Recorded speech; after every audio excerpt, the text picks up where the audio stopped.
हरे राम राम राम हरे हरे, हरे कृष्ण कृष्ण कृष्ण हरे हरे, हरे राम राम राम हरे हरे, हरे कृष्ण कृष्ण कृष्ण हरे हरे, हरे राम राम राम हरे हरे, हरे कृष्ण कृष्ण कृष्ण हरे हरे, हरे राम राम राम हरे हरे, हरे कृष्ण कृष्ण कृष्ण हरे हरे.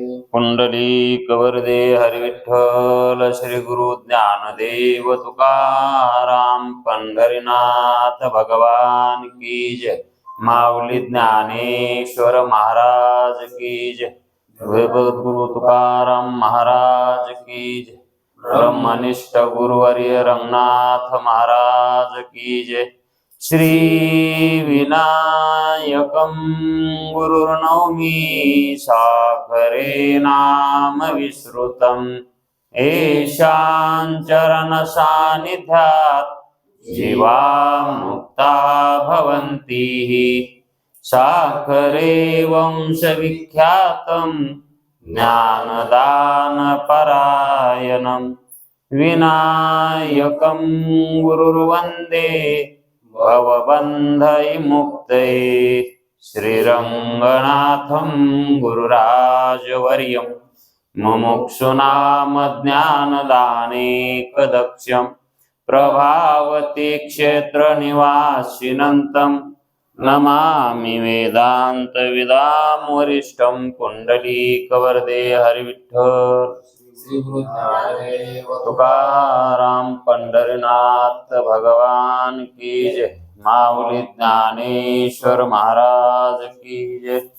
जो आनंद सत्य प्रकाश, विभो आणि आधार नाम रूपास, बुद्धी न जाणे आणि जाणे ही त्यास, तो अपार शुद्ध परमात्मा मीच्याशी. माझे अपार स्वरूप समुद्रावरती, जणू तरंग ब्रह्मा विष्णू महेश गणपती. सूर्य चंद्र वरुण यम मिरविती, देवी कुबेर ही तैसेची. जो सर्वज्ञानी दयाघट, मुनी हृदय ज्याचे करीती ध्यान, त्याचे बुद्धी उपाधी करुण, मिथ्या भान मजची माझी होतसे. ज्याच्या अज्ञाने भाषे जगत, जसा दोरीवरी सर्प दिसत, परी दोई ठाई ना सर्प जगत. ते स्वतंत्र आणि स्वयं ब्रह्म मीच्याशी. पुण्य पुरुषी सदैव निष्काम, बोध प्राप्ती कारणे भजावा राम. तो मीच्या आत्माप्त काम, तरी नमन कवना करावे म्या. जयांचे केलिया स्मरण, सकळ विद्येचे होय अधिकरण. ते शिवंदू श्रीचरण श्री गुरूंचे, हे नमस्कारुनी आता. चला विचार सागर तरंग चौथा,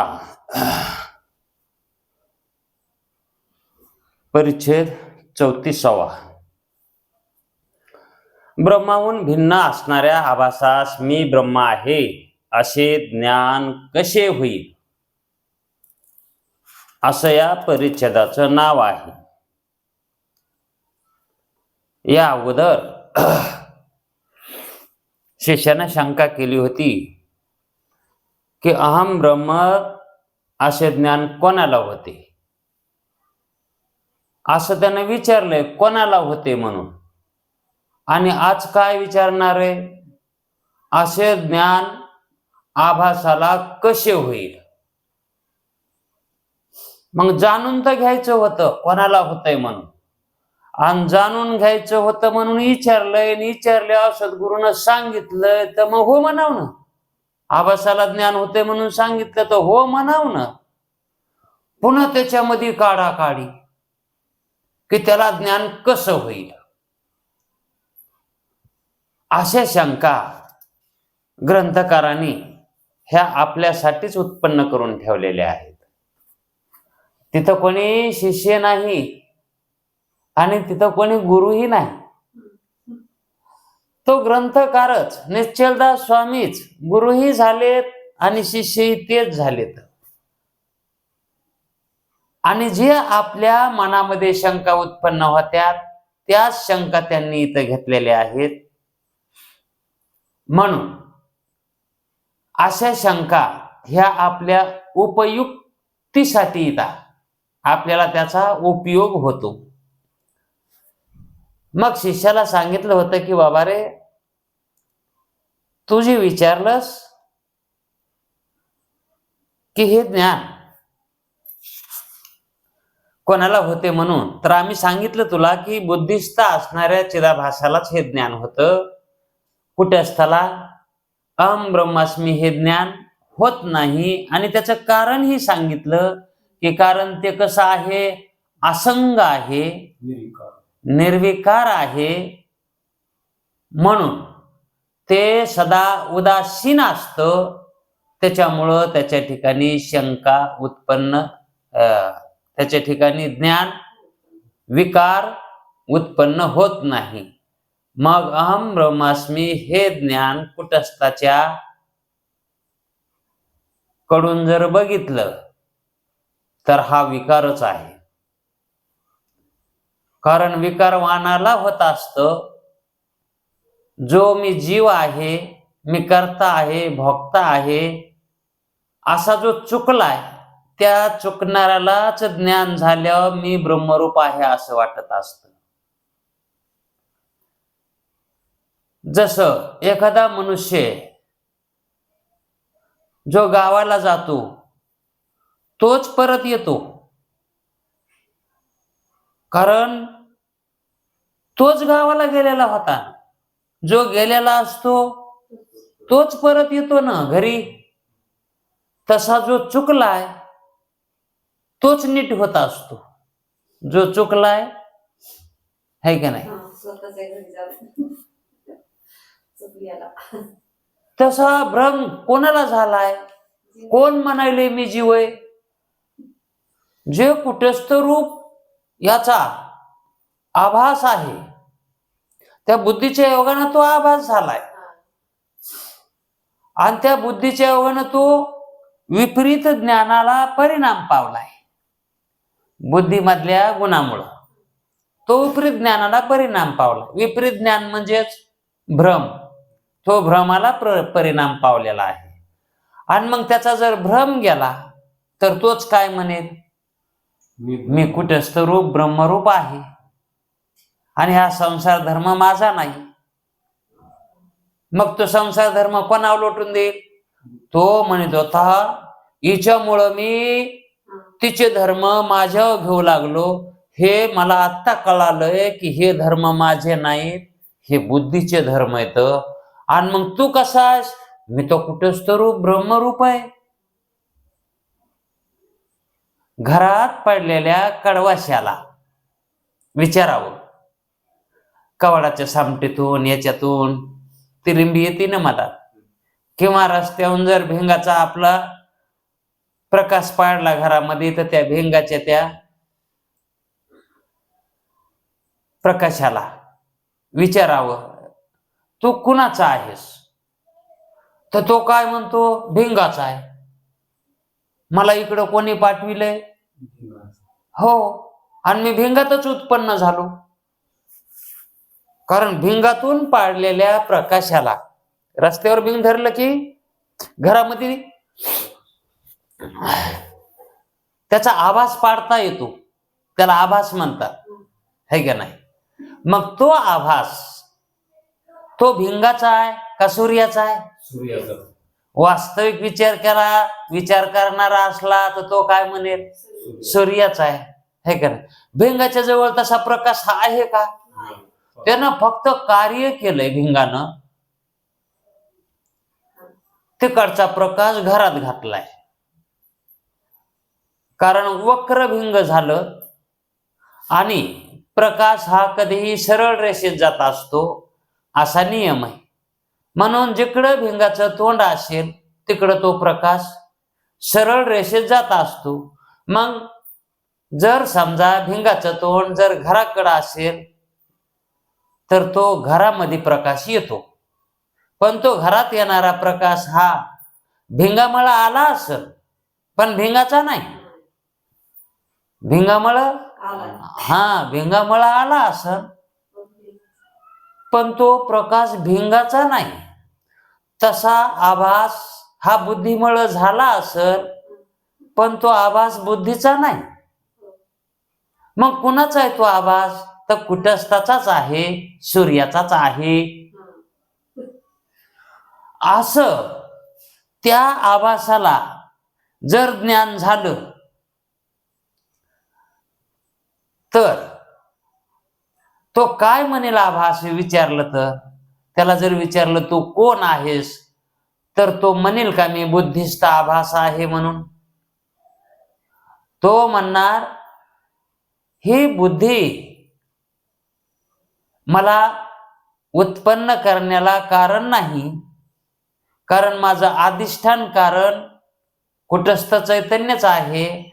माझं अधिष्ठान बुद्धी नाही. उपादान असेल, माझं कारण उपादान असेल, पण अधिष्ठान होऊ शकत नाही. कारण अधिष्ठान रूपानं जर लक्षणं जुळवायला गेले तर बुद्धी जड आहे आणि मी कसा आहे? चेतन आहे. आभास कसा आहे? प्रकाश रूप आहे आभास. मग प्रकाशासारखाच असेल ना. प्रकाशालाच लक्षणं जुळते ना त्याची. ते बुद्धीशी कशी लक्षणं जुळते? घरातल्या त्या प्रकाशाचं लक्षण भिंगाशी जुळत का? भिंग कसं आहे? जड आहे का नाही? अहो ते कुठे ठुलं तर गवसत नाही का, म्हणून त्याच्यात प्रकाश नाही. प्रकाश रूप असल्यावर गवसन ना, ते अंधारात ठुलं तरी गवसन ना. मग त्याच्या ठिकाणी प्रकाश नसल्यामुळं, ते स्वयं जड असल्यामुळं ते आभासाचं अधिष्ठान होऊ शकत नाही. म्हणून त्या आभासाचं उपादान होईल आणि अधिष्ठान कुटस्थ होईल. म्हणून जीवाची ज्यावेळेस व्याख्या करताना, जीवाचं लक्षण सांगताना कुटस्थ बुद्धी आणि त्या बुद्धीमध्ये पडलेला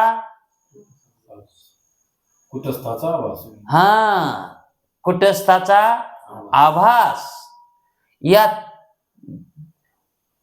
तिन्हीला मिळून जीव सांगितलंय. आणि जल आकाशाचं लक्षण सांगताना कसं सांगितलंय?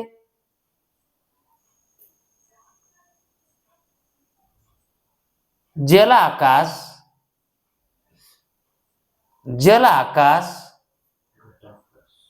आणि त्या घटामध्ये असणार कुटस्थ चैतन्य, त्या कुटस्थ चैतन्याचं प्रतिबिंब कुणाचं सांगितलं होतं? महाआकाशाचं म्हणलं होतं का? किंवा त्याच्यात पडलेलं महाआकाशाचं जे प्रतिबिंब आहे, महाआकाशाचं प्रतिबिंब, ते प्रतिबिंब धरलं होतं का? त्या घटामध्ये असणारं जे आकाश आहे का, तेच आकाश त्या जलामध्ये प्रतिबिंबित झालेला आहे. म्हणजे आभास तसा मानायचा.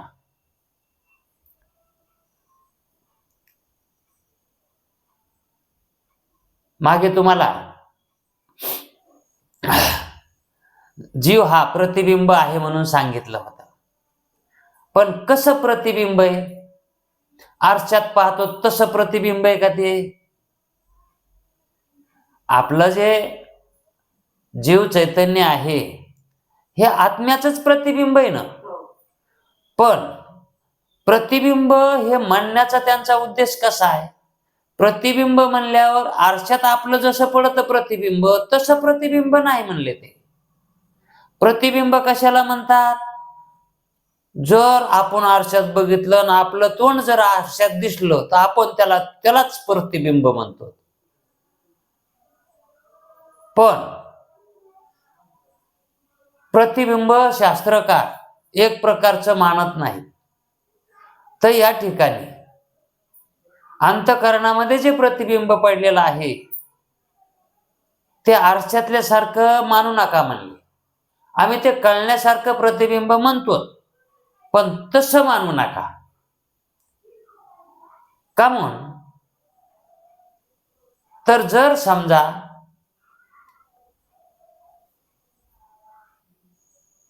काचेचा गोळा आहे आणि त्या काचेच्या गोळ्यामध्ये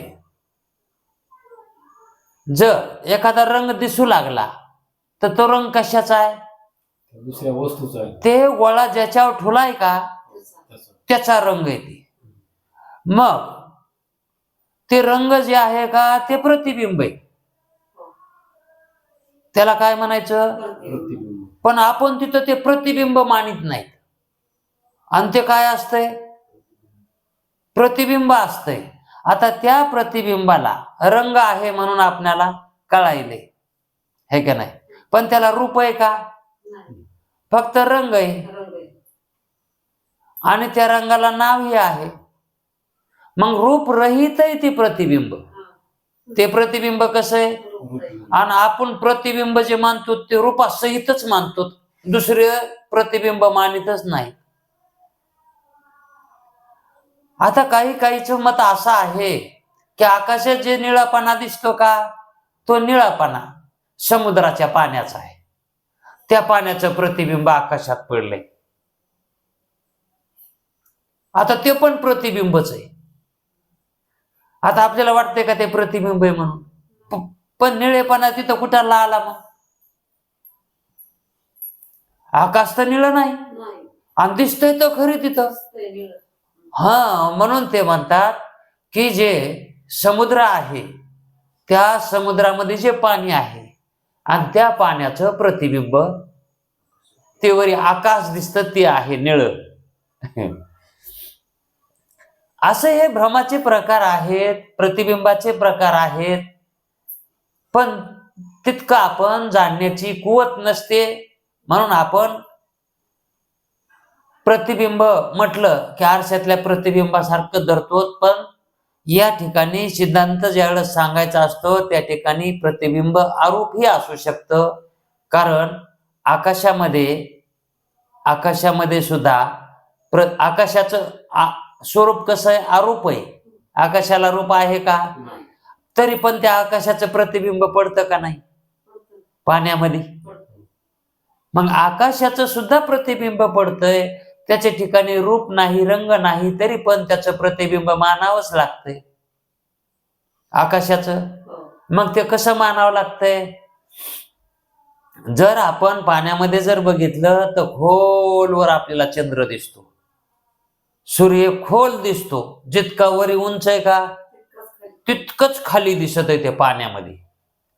मग तितकी जितकी खोली आहे तितका जो दूर असणारा चंद्र सूर्य पाण्यात दिसतो, तो इतका दूर का दिसतो? तर मध्ये आकाश आहे. ती दुरी कोण दाखवायला त्याची? आकाशच दाखवायला का नाही? मग ते प्रतिबिंब आकाशाचं ते कुठलंय? वरचंच आहे की. वरचं जे सूर्यचंद्र आहेत आणि आपल्यापासून सूर्यचंद्राच्या मधात जे पोकळ जागा आहे ती आकाशाचीच आहे आणि त्या आकाशाचंच प्रतिबिंब त्या पाण्यात पडतंय. आणि जर आकाशाचं प्रतिबिंब पडलंच नसतं तर आपल्याला त्या पाण्यात बघितल्यावर सूर्यचंद्राचं प्रतिबिंब एकदम जवळ दिसलं असतं ना. ज्या अर्थी ते दूर दिसतंय त्या अर्थी आकाशाचं प्रतिबिंब हे मानावंच लागतं. तसं आरोप वस्तूचं सुद्धा प्रतिबिंब पडतं. मागे हा विषय गेला होता. तसं कुटस्थ चैतन्याचं हे प्रतिबिंब कसं आहे? ते आरूप आहे. ते कसं आहे? आरूप आहे. आरूप, रूपवान नाही.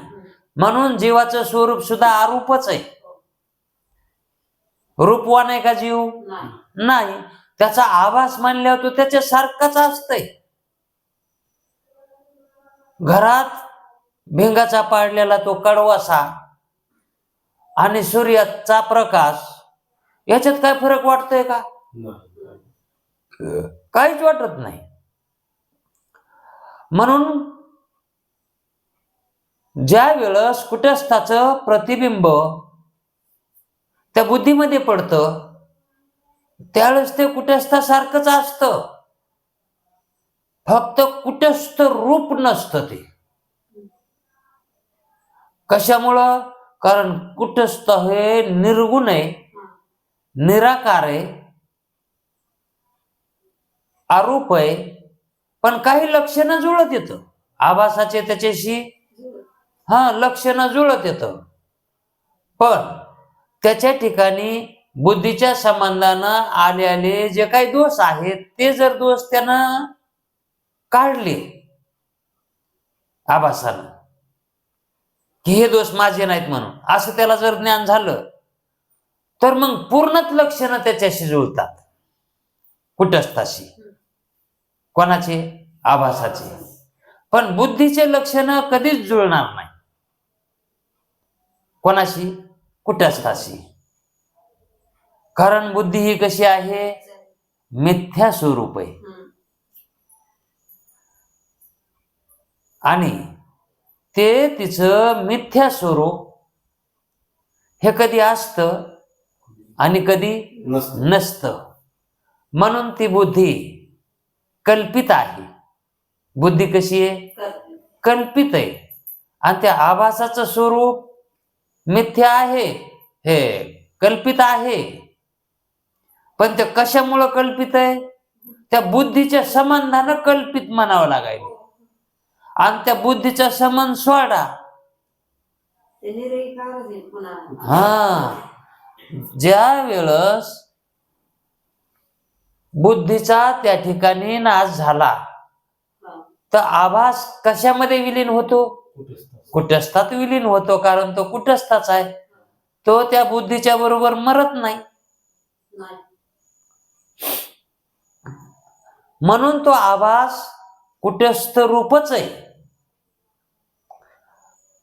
जोपर्यंत त्याच्यातला दोष जात नाही, म्हणजे त्या आभासाला अहम ब्रह्मास्मी ज्ञान होत नाही, मी ब्रह्मरूप आहे असं ज्ञान होत नाही, तोपर्यंत तो त्या बुद्धीतून मुक्त होत नाही, त्या अंतःकरणातून ते मुक्त होत नाही. म्हणजेच तो आभास कुटस्थ रूप होत नाही. मग तो आभास असतानाच त्याला त्याच्या खऱ्या स्वरूपाची ओळख करून घेता येईल का नाही? घेता येईल ना. ते ज्ञानरूप आहे. तो कसा आहे? आभासाला कळत ना. कळत नाही असं थोडंच आहे. एवढा मोठा संसार करायला लागलाय,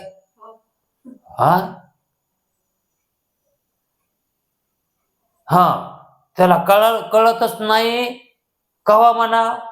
जर एखाद्या आभासानं 2 बायका केल्या, मग त्याला कळून काही काळानं पहिली कोणची दुसरी कोणची, आधी कोणची केलेली आणि पुन्हा कोणती, म्हणजे महागल्ली कोणची ना आधीची कोणती, त्या आभासाला कळू नये. पण म्हातारं होतोय त्याला कळतंय ही महागल्ली धाकटीये, पहिली जगाला सांगतय, म्हणजे त्याला कळतच ना. ज्ञानवान आहे ना ते. एवढंच आहे की त्या बुद्धीच्या संगतीमुळं तो विपरीत ज्ञानवान झालाय, है का नाही? त्या दोषानं तो बराळायलाय काही पण. मग शास्त्र श्रवणानं, सद्गुरूच्या वाचनानं जर त्याला बोध झाला, जसा त्या सिंहाला मोठ्या सिंहानं बोध केला की तू आमचाच जातभाई आहेस, चल तुला पाण्यामध्ये दाखवितो तुझं स्वरूप कसं येतं. आणि ज्यावेळेस त्याला त्या विहिरीच्या काठावर नेलं, दाखवलं, त्यावेळेस त्याला वाटलं खरंच मी ह्या मोठ्या सिंहासारखाच आहे आणि ह्या शेळ्यासारखा मी नाही, मेंढ्यासारखा मी नाही. तेव्हा त्याला कळालं, है का नाही? तसं सांगितल्यावर कळत आहे ना, है का नाही? सांगितल्यावर कळत आहे, हो. पण सांगणारानं सांगावं ना तसं. आणि जरी समजा सांगणारानं तसं सांगितलं आणि त्यानं नाहीच मानायचा निश्चय केला तर हे तसं कुठं होत असतंय का? असं म्हणल्यावर काय करीन सांगणारा तरी? मग तिथं विपरीत ज्ञान उत्पन्न होतंय. मग त्या बारक्या सिंहाला वाटतंय हे माझ्याहून मोठं आहे, हे मला लांब नेऊन खाऊन टाकील, मारून टाकील, म्हणून त्याच्यापासून पळून बी येतंय. तसं श्रवण करता करता पळून बी जात येतं, पुन्हा तोंड दाखवित नाहीत. पण याच्यामध्ये आपलं हित कळालं नाही म्हणावं लागतंय. मग आपलं हित आपल्याला कळालं नाही कशात हित आहे म्हणून. नाहीतर ज्याला हित कळालं, पैशाची किंमत कळाली, तो तिकीट काढून बस स्टँडच्या पाठीमागे कशाला लपन. तिकीट काढायचं, एसटीचं तिकीट काढायचं आणि एसटी झाकायचा वाहन दिसला की त्या एसटीतून उतरायचं आणि बस स्टँडच्या मागं जाऊन लपायचं. कामून मागं जाऊन लपला असतं म्हणलं मी किती फसविलं कंडक्टरला, तिकीट काढून बसलो नाही मधात. आता हे फसवेपणा त्याला व्हालाय का कंडक्टरला व्हालाय. त्यालाच व्हायला. आणि मग श्रवणाला येता येता जर समजा नाही गेला, श्रवणच बंद केलं त्यानं, कोणाची लुस्का नाही त्याच्यात. मग हे सुद्धा कळत नाही ना. अज्ञानाची एवढी अवस्था असते, अज्ञानाची अशी अवस्था असते. म्हणून आता थोडस इकडं त्यानं असं विचारलंय की गुरुजी तुम्ही सांगता की ब्रह्मज्ञान झाल्याशिवाय सुखदुःखाची संसाराची निवृत्ती होणारच नाही, आणि मला तेही कबूल आहे. कारण अहम ब्रह्मास्मी ज्ञान झाल्या वाचून संसार दुःखाची निवृत्ती कशानच होत नाही. तरी पण मला अशी एक शंका यायली. कोणती? तर ब्रह्माहून भिन्न असणाऱ्या आभासाला अहम ब्रह्मास्मी ज्ञान कसं होईल.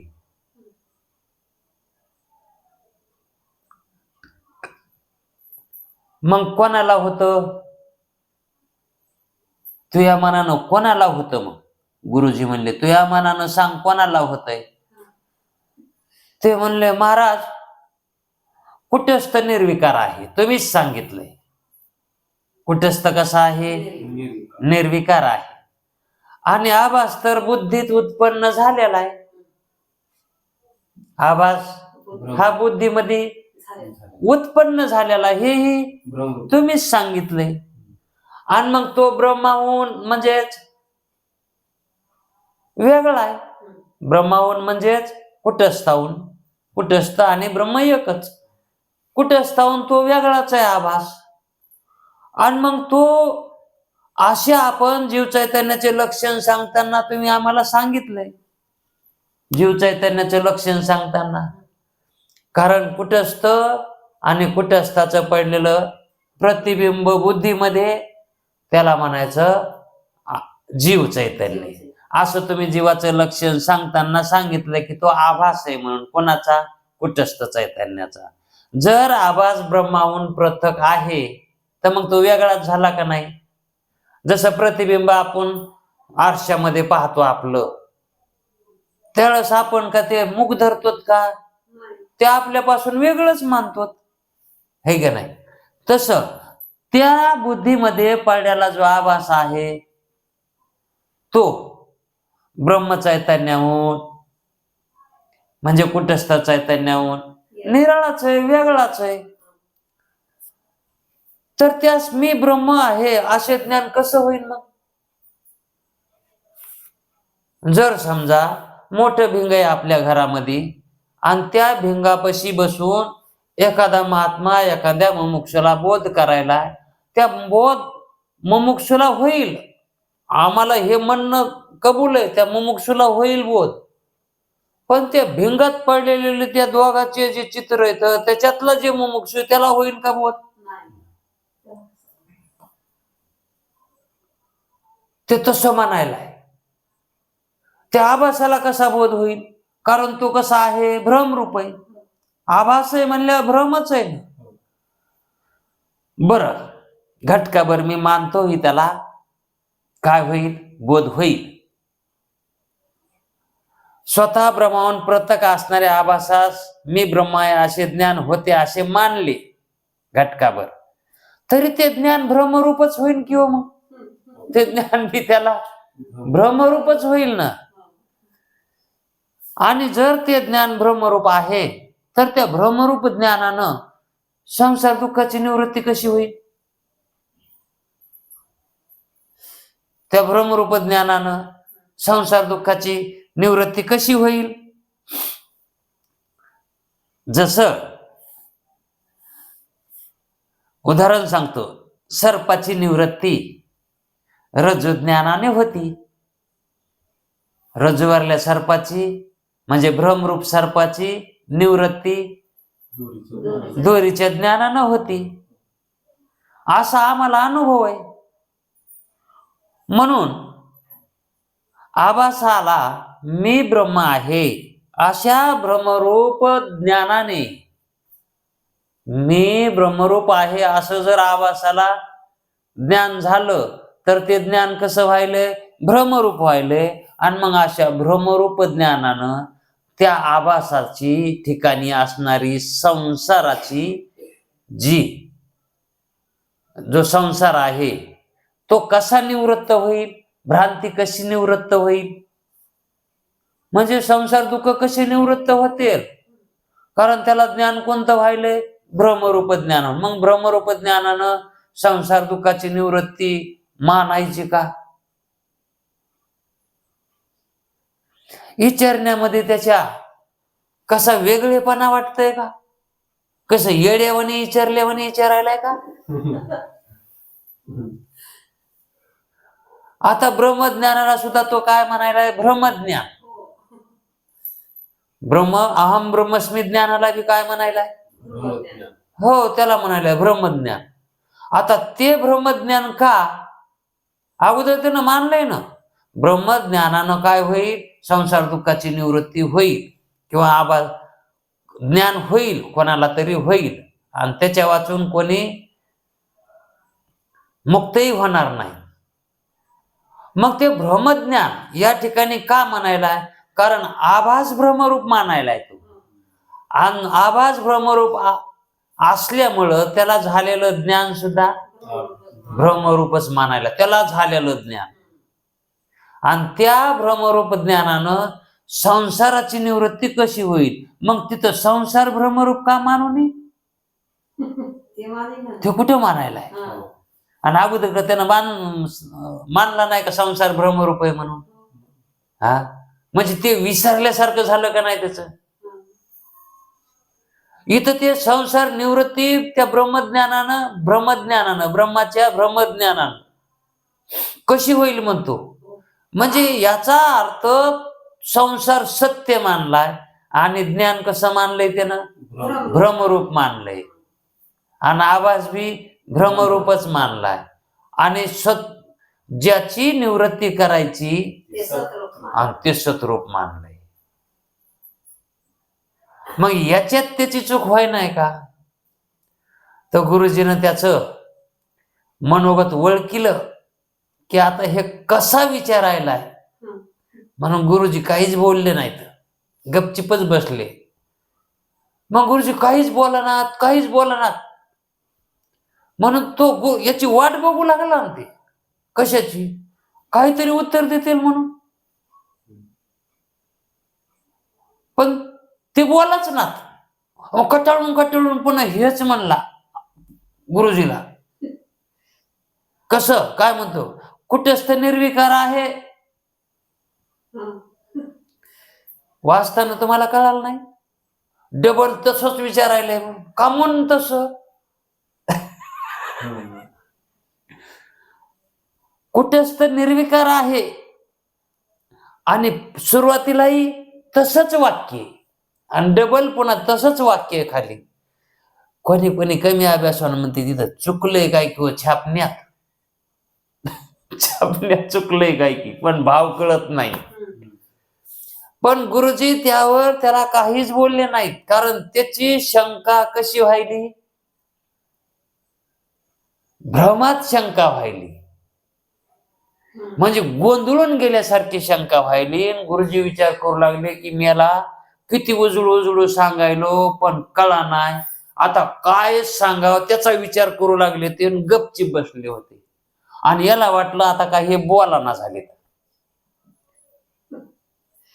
म्हणून थोडं थांबून त्यानंच विचारलं की गुरुजी कुटस्थ निर्विकार आहे, म्हणून त्यास मी ब्रह्म आहे असे ज्ञान होणार नाही.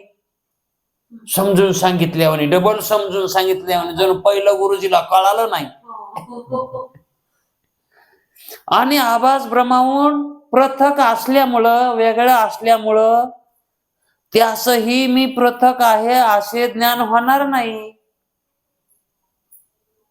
त्या आभासाला सुद्धा मी वेगळा आहे असं ज्ञान होणार नाही. आणि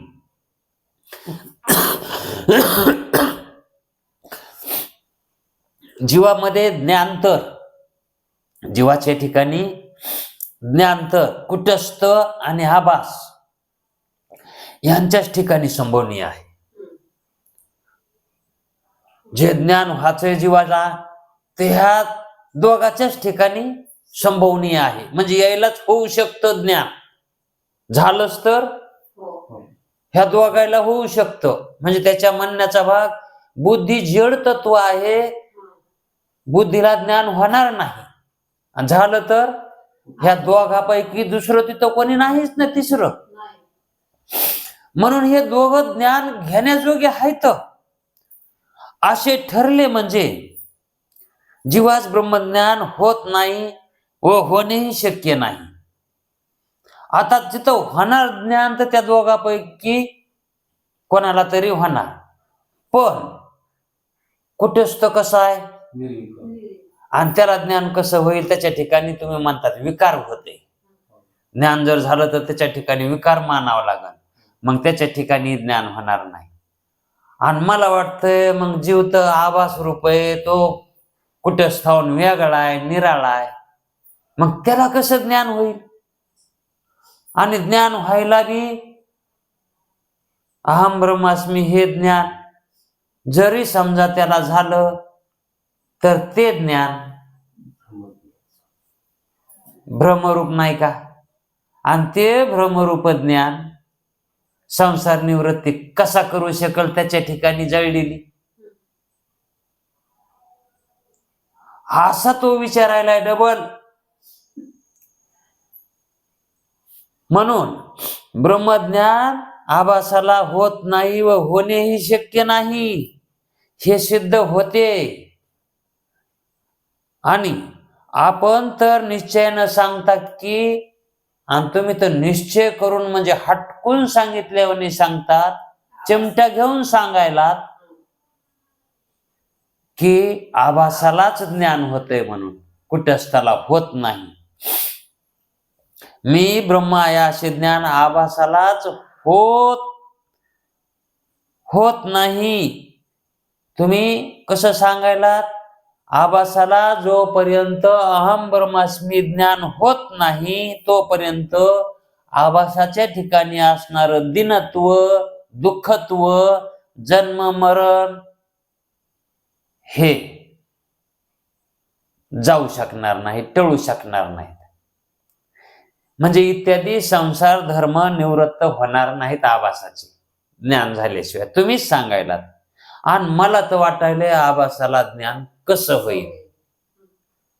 आणि त्या याला तर काय होतच नाही, कुठेच त्याला तर हे तर मिटलंच की, हे का नाही. तेव्हा आभासाच ज्ञान होते ते कसे, कारण तुमचं म्हणणं आहे ना, कारण तुमचा अट्टहास आहे की आभासालाच ज्ञान होते म्हणून. पण मला वाटायला होत नाही, तर मग कसं होतंय त्याला, ती थोडीशी मला प्रक्रिया सांगा. आभासाच ज्ञान होते ते कसे, आणि जर ते ज्ञान भ्रमरूप असेल तर त्यापासून संसार दुःख तरी कसे निवृत्त होणार याचे समाधान कृपा करून सांगा. पण सांगाच. आता ही शंका त्याची सोपी आहे. त्याची शंका आपल्याला समजायला सोपी आहे, पण शंका विचारण्यात चुकल्यासारखा वाटायला. शंका विचारण्यात हे का नाही. मग त्याचं काय म्हणणं आहे की याला आणखी आभासाची जी अवस्था असते आता ती एकच अवस्था धरून बसलाय. आभास म्हणजे आभासच. कारण तो आभास कुणाचा आहे याचा विचार करे नाही.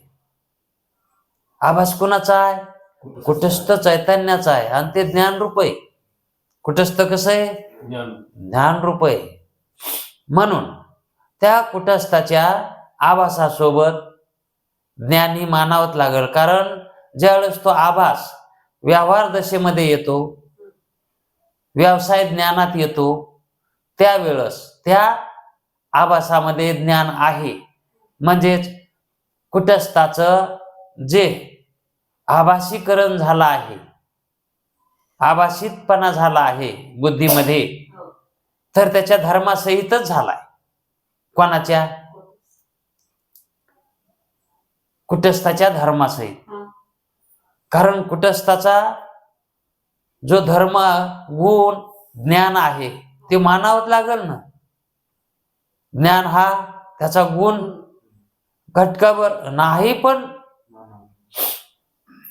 पण ते ज्ञान स्वरूपच आहे ना. कारण आत्मा ज्ञान स्वरूप आहे. मग आत्म्यामध्ये ज्ञान हा गुण समजण्यापुरता मानावंच लागतो, नाहीतर आत्मा ज्ञानवानच आहे. ते ज्ञान जे आहे का तेच आत्मा आहे. ज्ञानाहून भिन्न नाही. ज्ञान स्वरूपच आहे त्याचं. आत्म्याचं स्वरूप कसं आहे? ते ज्ञान जे आपण ज्याला ज्ञान म्हणतो का, ते ज्ञान कोणाचं आहे? आत्म्याच. ते ज्ञान आत्माच आहे. ते ज्ञानच काय? ते जे आपण जे ज्ञानाचं बोलतो ना, ते आत्माच बोलत आहे ज्ञानाचं. ते बोलण्यात जे ज्ञान उत्पन्न होत आहे का, ते आत्माच आहे ते ज्ञान. पण ते ज्ञान अबाधित असावं लागतंय. पण ते ज्ञान कसं आहे? आत्मा कशानं बाधित होतो का? मग त्याचं ज्ञान बी बाधित होईल का? मग ते खोटे ठरून ना ज्ञान.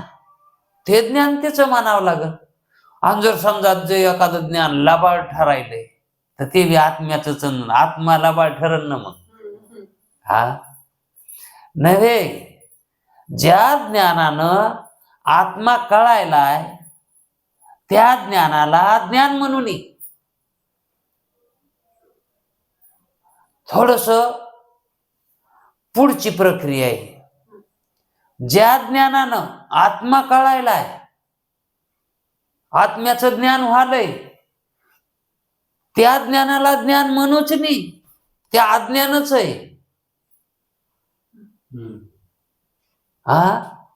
कारण त्या ज्ञानाच्या माग अज्ञान आहे.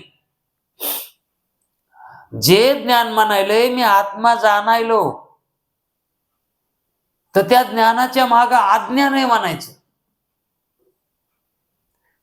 ते जाणायलो म्हणायलंय त्या अर्थी जाणणारा एक आहे, जे जाणायला चाललाय ते जाणायले ते एक. दोन राहिलेत ना. मग या ठिकाणी आत्म्याचं ज्ञान हे असंग आहे आणि तिथं तर संग व्हालाय. मग जाणणारा एक राहिलाय. आणि मग जाणणारा कोण म्हणावं लागेल? अज्ञानीच. कारण अज्ञानाला जाणण्याची गरज असते. तो अज्ञानी जाणायलाय कशानं? ज्ञानानं. कोणाच्या ज्ञानानं? आत्म्याच्या ज्ञानानं. आणि कोणाच्या ज्ञानाला जाणायलाय? आत्म्याच्या ज्ञानाला जाणायलाय. हा, आणि कोण जाणायलाय? आत्मा. अज्ञानी. हम्म. म्हणजे जाणाय निघालेला, बाजाराला निघालाय ना आता हे. हो. मग हे बाजाराला निघालाय तर याच्याजवळ अज्ञान आहे काही नाही म्हणूनच निघाला ना बाजाराला. ज्ञान स्वरूपान झाला नाही म्हणून जाणण्यासाठी निघालाय ना. कारण त्याच्याजवळ जे जाणायचं होतं ते नाही म्हणून जाणाय निघालाय. तो माल त्याच्या घरी नाही म्हणून तो निघालाय बाजारला. बाजार काय करायचं त्याला? आत्मज्ञान. आणि कशानं करणार ते ज्ञानाचं? तो बाजार कशानं घेणार? त्याच्याजवळ काय आहे? तर ज्ञानच आहे. मग त्या ज्ञानानं ते ज्ञान जाणता येईल का? ज्ञानानं ज्ञान जाणता येतं का हो? ज्ञान ज्ञानाला जाणतं का? डोळा सगळ्या जगाला बघून, सगळ्या जगाला बघून डोळा दुसऱ्या देशात जाऊन त्या देशाला बी बघन, पण त्याची त्याला बघत नाही ते डोळा. त्याच्यात आपण आपल्याला जीभ घरातल्या सगळ्या भितडाला चाटून बघन, उतरंडीला चाटून बघन जीभ, आणि त्याची चव सांगन हे अमुक असं आहे ते मग तसं आहे, पण त्याची तिला चाटा येते का? आणि जरी चाटलं तरी कशी लागायले म्हणून कशी सांगन जीभ? मग तसं आत्मा कसा आहे? ज्ञान रूप आहे. आणि मग तो कसा आहे म्हणून कोणी जाणावं? आता ते ज्ञान रूप आहे. आणि जे जाणायचं असतंय ते काय यानं? ज्ञानानंच. आणि मग ज्ञानानं ज्ञान जाणल्यावर ते ज्ञान कसं कळलं?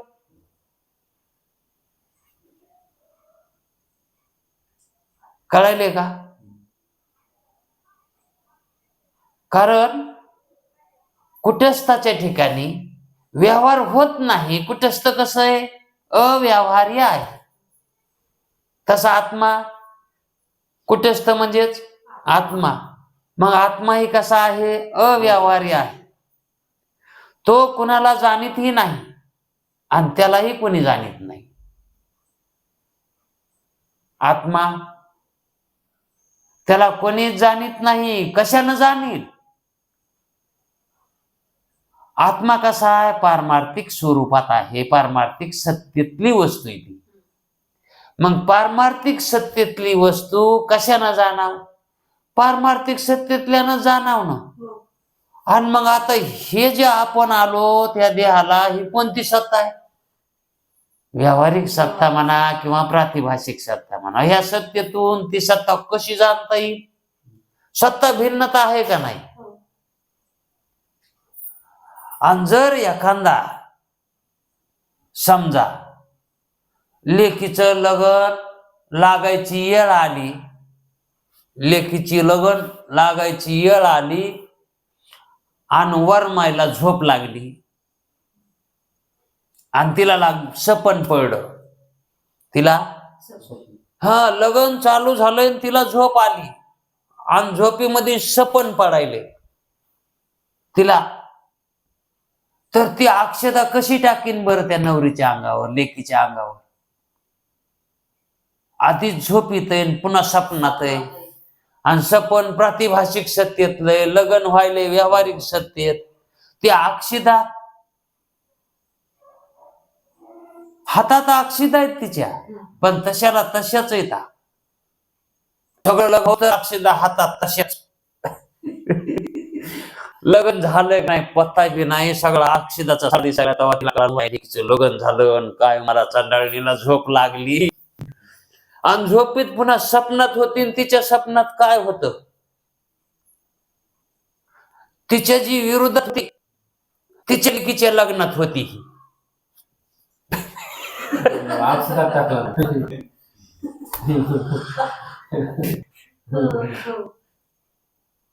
म्हणली मी माझ्या लेकीच्या लग्नात बसलेल्या असून मला घडलं नाही अक्षदा टाकायचं, आणि माझ्या वैरिणीच्या लग्नाच्या लेकीच्या लग्नाला तर मी गेले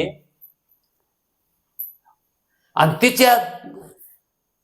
तिच्या लेकीच्या अंगावर मी अक्षिदा टाकल्या आणि माझ्या लेकीवर टाकल्या नाहीत का म्हणून? आता ती प्रातिभाषिक सत्तेत गेलती ना, सत्ता भिन्न झालती ना ती. म्हणजे त्या सत्तेतून ह्या व्यावहारिक सत्तेमध्ये व्यवहार करता येतो का? मग व्यावहारिक सत्तेतून पारमार्थिक सत्तेत व्यवहार करता येतो का? नाही.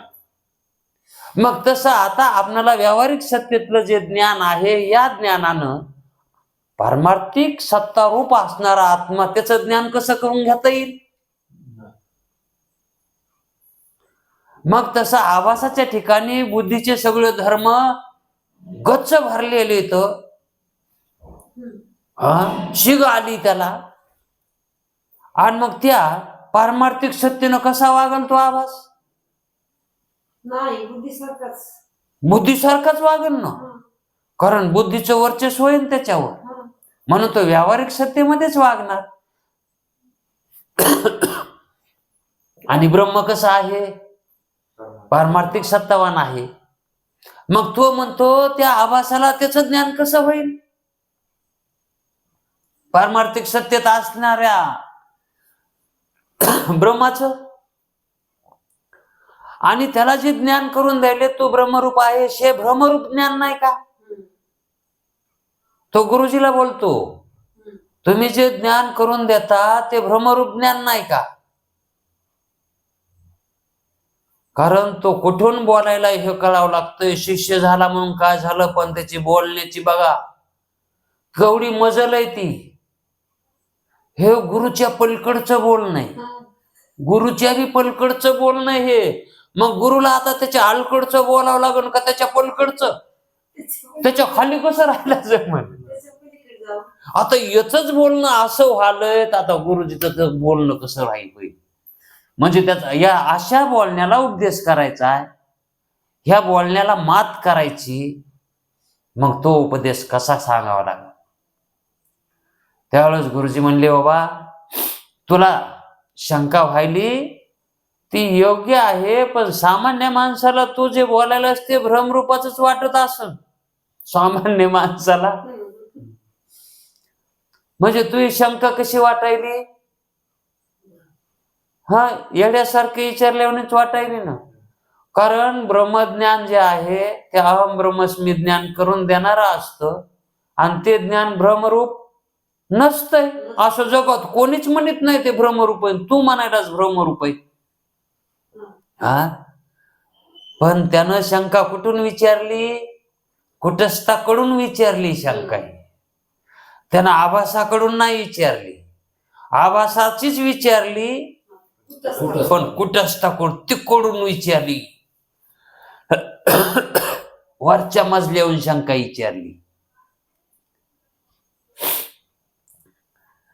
कोण्या मजल्याविषयी? खालच्या मजल्याविषयी. पण त्यानं विचारली वरच्या मजल्यातून की कुटस्थ पारमार्थिक सत्तेतला आहे, निर्गुण असल्यामुळं, निराकार असल्यामुळं त्याच्या ठिकाणी विकार होऊ शकत नाहीत हे मी जाणतो. आणि त्याचा जो आभास पडलेला आहे तो आभास याच्यापासून वेगळा आहे. का म्हणून वेगळा म्हणायलाय तो? कारण कुटस्थ चैतन्य पारमार्थिक सत्तावान आहे, आणि त्याचा पडलेला आभास व्यावहारिक बुद्धीत आहे. त्याचा पडलेला आभास व्यावहारिक बुद्धीत आहे. म्हणून ते सुद्धा त्या बुद्धीसारखंच झालंय. आणि बुद्धी जशी मिथ्या आहे, भ्रमरूप आहे, तसा आभासी कसा आहे? भ्रमरूपच आहे की नाही? पण भिंगात पडलेलं प्रतिबिंब, भिंगामध्ये पडलेलं प्रतिबिंब हे जर बिंबापासून वेगळं जर मानायचं असेल, बिंबा पाहणाऱ्याच्या तोंडापासून ते वेगळं जर मानायचं असेल, तर माग एक दृष्टांत दिला होता. जर डोक्याला टोपी असली कोणाच्या? बघणाराच्या. तर भिंगातल्याच्या डोक्यावर पटका दिसायला पाहिजे. हम्म. असं तर होत नाही.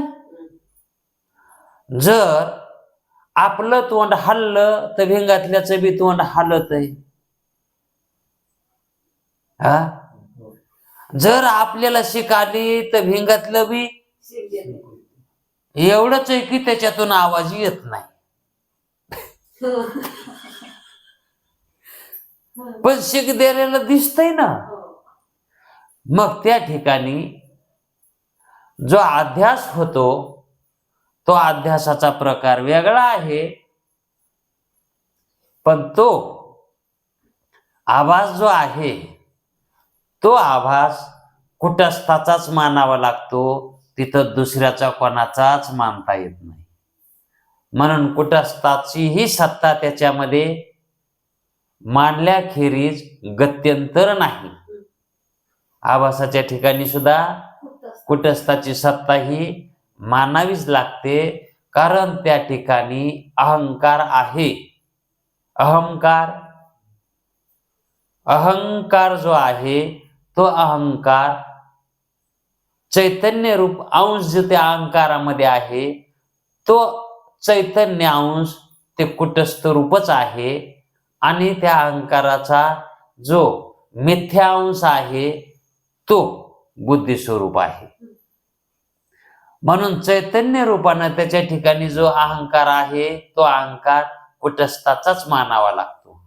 म्हणजे आभास जो आहे त्याच्यामध्ये काहीतरी लक्षणं त्याच्यामध्ये आहेतच. आभासामध्ये कुटस्थाचे लक्षणं. म्हणून कुटस्थालाच ब्रह्मज्ञान होतंय. अहम ब्रह्मस्मी ज्ञान कोणाला होतंय? आभासालाच होतंय. कारण त्याच्या ठिकाणी ते अहम ब्रह्मस्मी ज्ञान हे ग्रहण करण्याची सामग्री आहे. कारण तिथं अंतःकरण आहे. आणि ज्ञान कुठं होतंय? अशी त्याला समजूत घातली आणि म्हणले बाबा आणखी तुला चांगलं समजावं म्हणून तुला त्या आभासाचा अज्ञान आहे. अजून त्या आभासाची तुला अवस्था सांगतो. त्याच्यात किती अवस्था आहेत म्हणून. नुसतं आपणाला शरीर आपलं दिसतंय पण या शरीराला अवस्था आहेत. आपण आपल्याला जीव वाटतो पण ह्या जीवाला अवस्था आहेत. आपण स्वप्नात जातो, झोपतो, जागृतामध्ये येतो. आणि जर योग शिकला तर समाधीत बी जातो. समाधीत आणि जर कोणी जर जोरात मारलं गिरलं तर चक्रात बी जातो. चक्कर बी येते ना. ती एक अवस्थाच आहे ना. चक्कर येणं, अंधाऱ्या येणं. मग किती झाली अवस्था आता बघा ना. इतक्या अवस्थात आपण फिरतोत का नाही. पण तरी पण आपल्याला वाटतंय का मला इतक्या अवस्था आहेत, इतक्या अवस्थात मी फिरतो. पण ह्या जागृत अवस्थात आलं की यालाच धरून बसतो. आपली इतकी संपत्ती नाही हो. अजून स्वप्नामध्ये बकळ नंबर आहेत आपली. आणि रोज आपल्याला जितके पाहिजे तितके घेता येते स्वप्नात. आपण जशी कल्पना केली तितके नंबर घ्याय तिथं. आता इथं आपण ही कल्पना इतकी केली, इतका रोजच जशी आहे ती कल्पना आपण कुठं बात करायला तिची. जी कल्पना धरली का कालची तीच आज आपल्याला इथं तसं दिसायलंय. है का? स्वप्नात गेल्यावर आपल्या मनावर आहे आपल्याला किती नंबर घ्यायचे, तर त्याच्यात किती हिरी पाडायच्यात.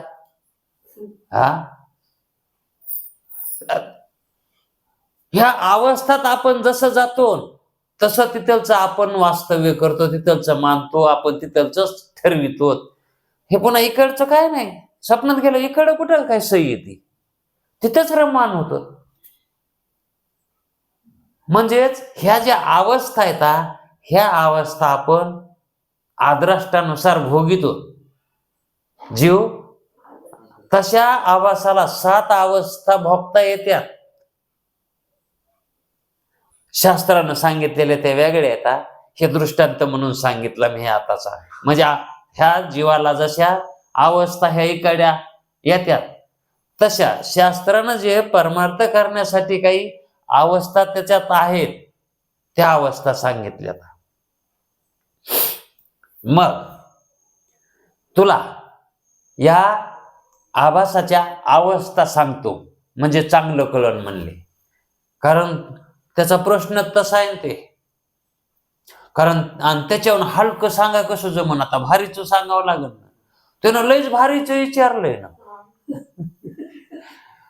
हे काय मग जसं आता दुकानात आल्यावर कपडा घेताना एखादा आला, एखादा आमदार खासदार आला तर त्याच्यासारखाच कपडा काढून दाखवावं लागेल ना. त्याला चिकनी काढून दाखवली जमन का? आमदाराला चिकनी नवीन आली घ्याय. तस आता ये ना, महत्वाचं विचारलंय पण उच्च कोटीतून विचारलंय. मग त्याची शंका ही उच्च कोटीतूनच द्यावी लागेल. म्हणून त्याला म्हणले तुला आभासाच्या 7 अवस्था सांगतो. आता वेळ झालाय, उद्या ये. पुंडलिक वरदे हरी विठ्ठल.